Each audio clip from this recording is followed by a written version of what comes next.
Hey guys, Sam here at NA Studios. Today I'm going to be looking at mastering using just Slate Digital's virtual mix rack. Now previously I've done a video where I was using just Slate Digital plugins, where I was using the Infinity EQ and the tape machines and all those other fantastic plugins.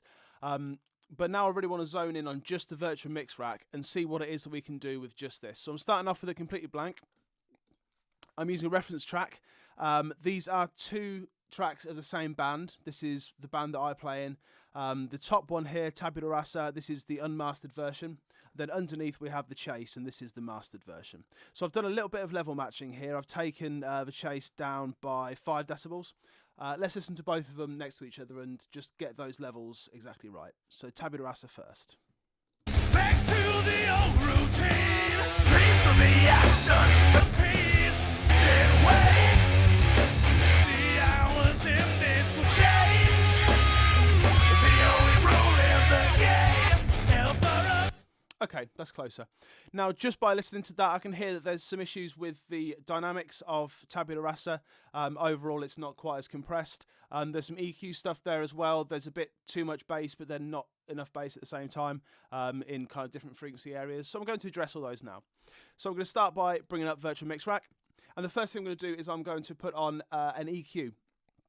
The one that I normally like to use for taking out any of that bottom end is the SSL. What I might try a little bit later on is I might try using the air EQ, the earth, because you can simultaneously put some bottom end in and take some bottom end out, and I think that might be quite useful here. But I'm going to try like this just to start off with. So I'm just going to knock out a little bit of that woofy bottom end. Pillar of me, I refuse to fade away, and so I stay.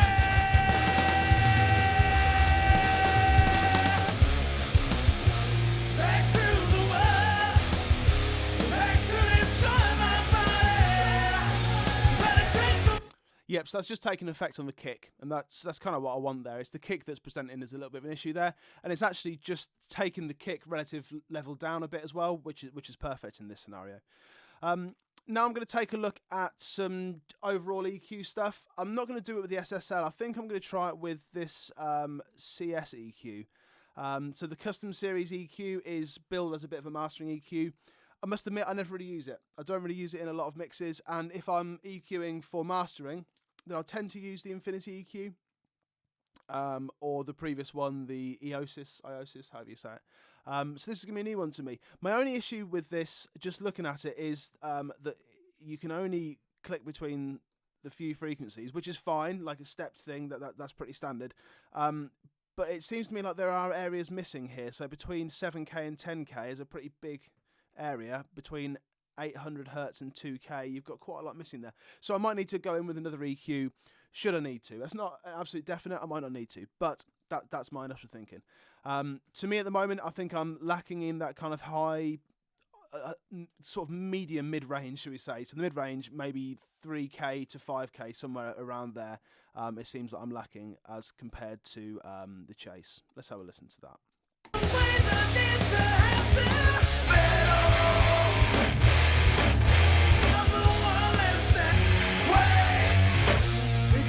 Yeah, definitely the guitars. Okay, let's have a listen to it. Back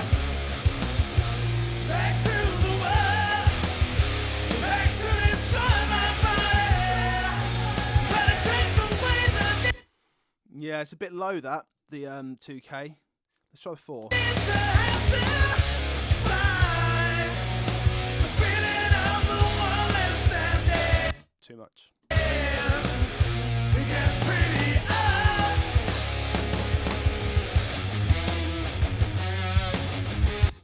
Let's listen to it in comparison with the chase. But so easily.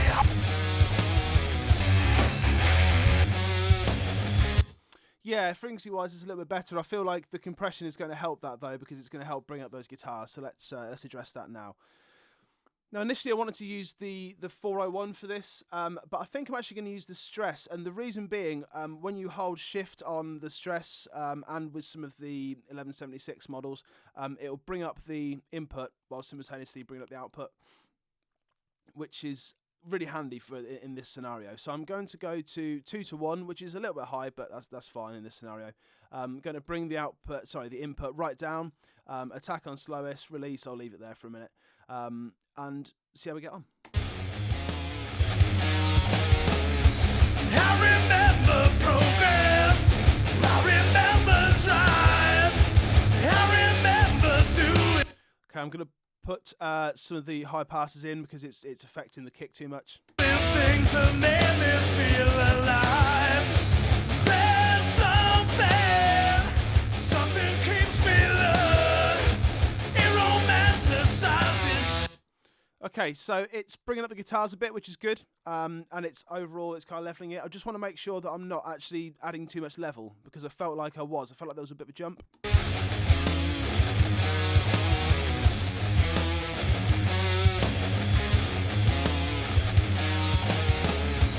I remember progress. I remember drive. I remember doing things that made me feel alive. There's something keeps me alive. It romanticizes. Okay, so I'm going to approach that a little bit differently. Now, the release I originally had on quite a fast setting and the attack on slowest. I'm going to make that a little bit quicker. I'm going to make the release a little bit longer. I just feel like it's sort of acting like a peak limiter at the moment, and I want it to affect the entire mix. Back to the world. Back to destroy my body. But it takes away the need to have to fly. The feeling of the one that's standing. It gets pretty up.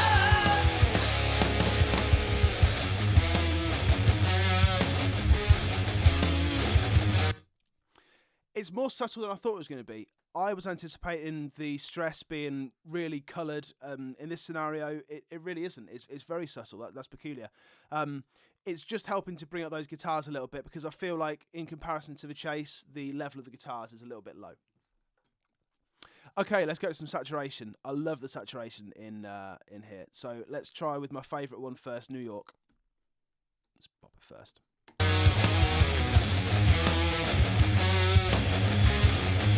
Crunch. I remember progress. I remember drive. Yeah, that's really helping the EQ as well. I feel like it's not really affecting the same area as that 4K boost earlier. It's somewhere around here, a little bit higher than 2, but not quite at 4. So it's actually counteracting the issue that I was having there of it not occupying all the frequencies, which is good. I think it needs some help in the bottom end though. So I'm going to try initially this London. I think this has quite a decent bottom end. If not, I'm going to go to the Hollywood. I remember doing things that made me Nope. Let's go to Hollywood. feel alive. There's There it is. something keeps me alive. It romanticizes. Okay, so I don't want to crush it too much, so I'm going to keep referring back to the original. So without any processing. Back to the world. Back to destroy my. Yeah, I like it. All right, let's put on Bomber, my second favourite plugin. I'm going to try that. Where am I going to put that? Let's try that first off before the saturation, because I think the saturation is going to kind of square it off a bit. So I want to give it a bit more in the dynamic kind of elements before it goes in there. But it takes away the need to have to fly. It always makes me smile, that plugin. It's so good. It just helps, it brings that bite back, and it just brings back that dynamic element. I can't really describe what it does, but turning it off and then turning it on again, listen to the kick and snare, and then listen to the guitars as well, particularly kind of the mid-range of them. Back to destroy my body. But it takes away the need to have to fly. Just adds loads more bite. I'm going to try messing around with the present, fat, or tight setting. To be perfectly honest, I've never heard a whole lot of difference between them. I just leave it on fat most of the time. But just for this, let's hear the difference. The feeling of the one that's standing. It gets pretty up.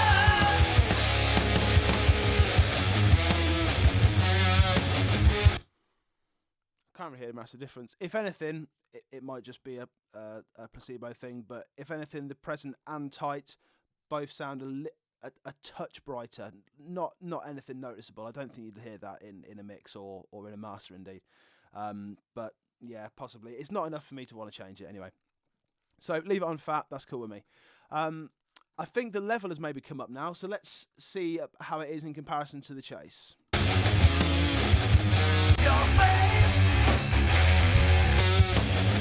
Yeah, so I can bring the chase up a little bit now. Let's go -5 still.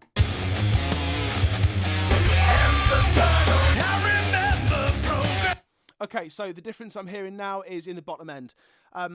It's 5 decibels quieter. I don't care about that at this point because now things are done for streaming. This is not getting released on CD. This is just going to streaming. I'm not bothered about making it too loud. Spotify, Apple Music, they're all going to do that for me. So I'm not even going to worry about the apparent loudness.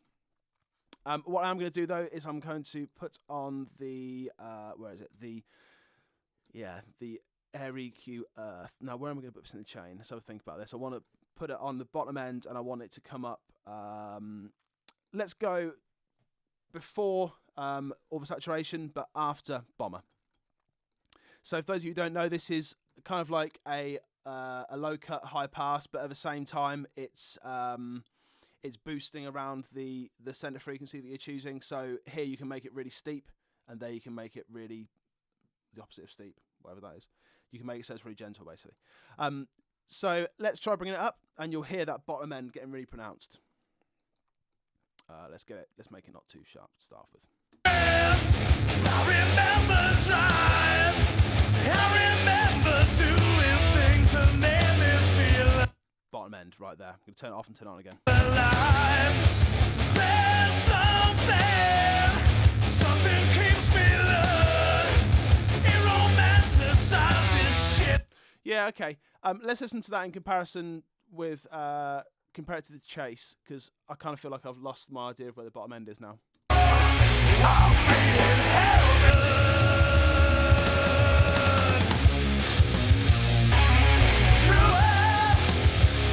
Okay, in comparison, I feel like I've kind of lost some of those mids, so let's just boost some of the higher mids.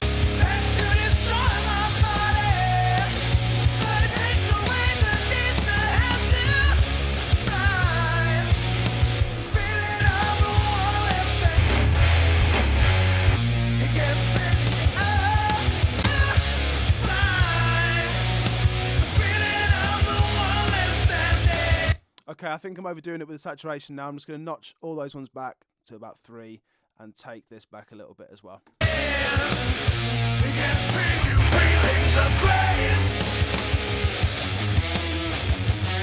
I need that. I need that bottom end.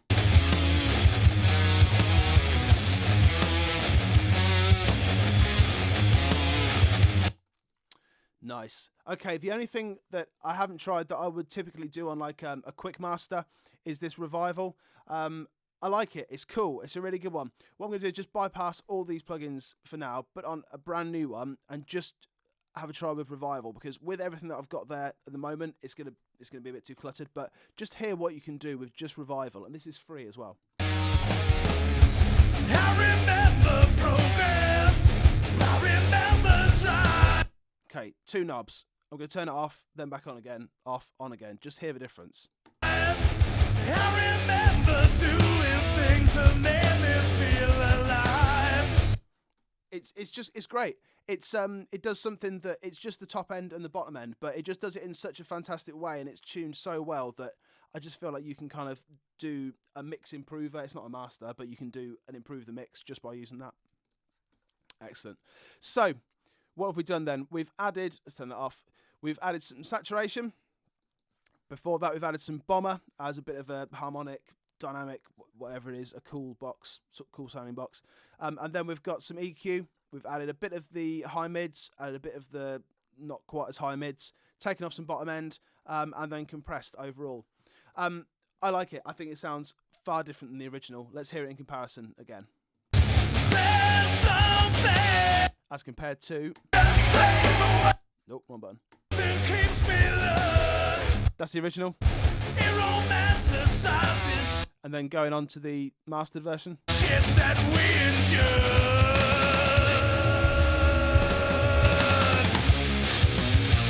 And to the world. And I'm compressing a lot there, but I don't feel like I'm hearing it as much. I feel like looking at the meters, I'm aware that I'm compressing, but I don't feel like actually listening to it, I was compressing that much. So what I want to say about this is that I'm not doing this as a mastering house, high quality, high definition, trying to make it the best it can possibly be to go out on vinyl, whatever. I'm doing this as a kind of a make the mix better. It's using the word master kind of loosely. This is a good opportunity to affect your mix after you've done the processing. I always find that when you bring your mix into another session, it sounds completely different. I find that when you can't see the channel with the kick on, the channel with the snare on, the channel with the guitars anymore, I find that a blanket kind of gets lifted and you start to be able to hear it for what it is. So if nothing else, this is just a good way of doing those final touches to your mix, but in a new session, in a master session. And I think we've drastically improved this. And with the help of a reference track, that really is your greatest tool there. All right, so please make sure you hit subscribe on this if you want to see some more mastering tips, some more mixing tips. We've got some acoustic guitar bits coming up, and some drum tips and tricks as well. Make sure you visit the Facebook, Instagram, drop me an email, stay in touch. Thanks a lot. Take care.